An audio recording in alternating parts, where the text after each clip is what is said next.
Hi,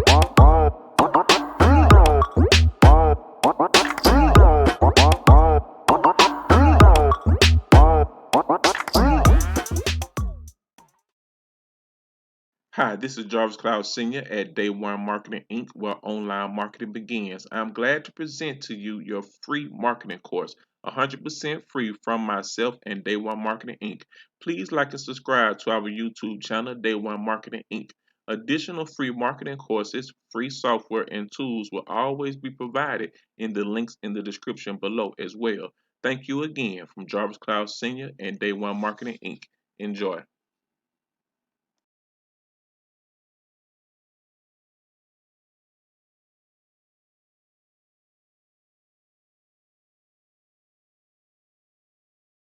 Hi, my name's Alex Copeland and I work with Richard Fairburn and the Online Success Model team. And this is video 4 of our Pinterest course. Now in this video, we're going to show you exactly how you can get people to click through and follow up with what you want them to do. Now it's very important for this to work that your image should show an end result or a desire. For example, if it's to do with food, then we want it to be a good looking lasagna or a cake that they could go ahead and make. If it's in keep fit, we want some people looking really healthy and great with those 6-pack abs that they're trying to get. The pin will show the end result or desire, and then what we sell completes it so they can also get that end result. So obviously the image is the first thing they see and they click because they're interested. It's important they're high quality and they can click through. We'll go into some more ways to make sure this stands out in another video.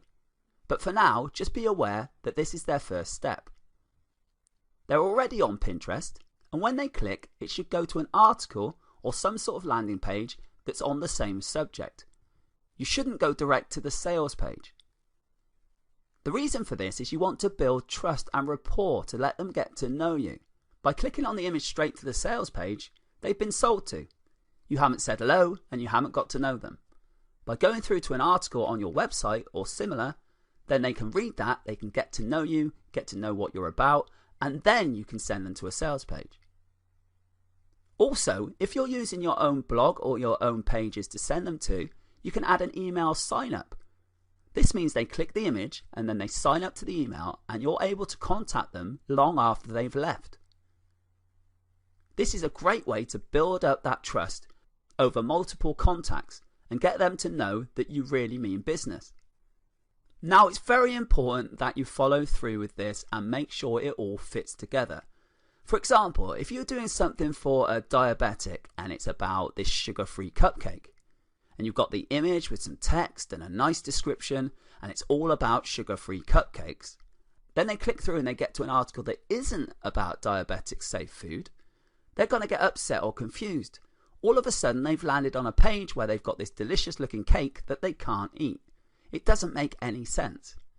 This means they won't follow through for a sale, and even worse, they may go back and tell others that your image is misleading. This is not good. However, if you click through and go to this fabulous recipe about sugar-free cupcakes with brilliant images and it draws them in, they're going to go back and tell others how great it was. They're going to repin it and they'll become your fan. Now, if you can get them on your email list at the same time, then you can build on that relationship with those follow-ups. Over time, you'll get more and more people involved on your email list from this word of mouth and from the repinning. So it's very important that you make sure that everything follows each other congruently. Now, the power of Pinterest is huge, but you have to do it right or you lose out big time. Now, in the next video, we're going to talk about the size of the images, what's best, what they should look like.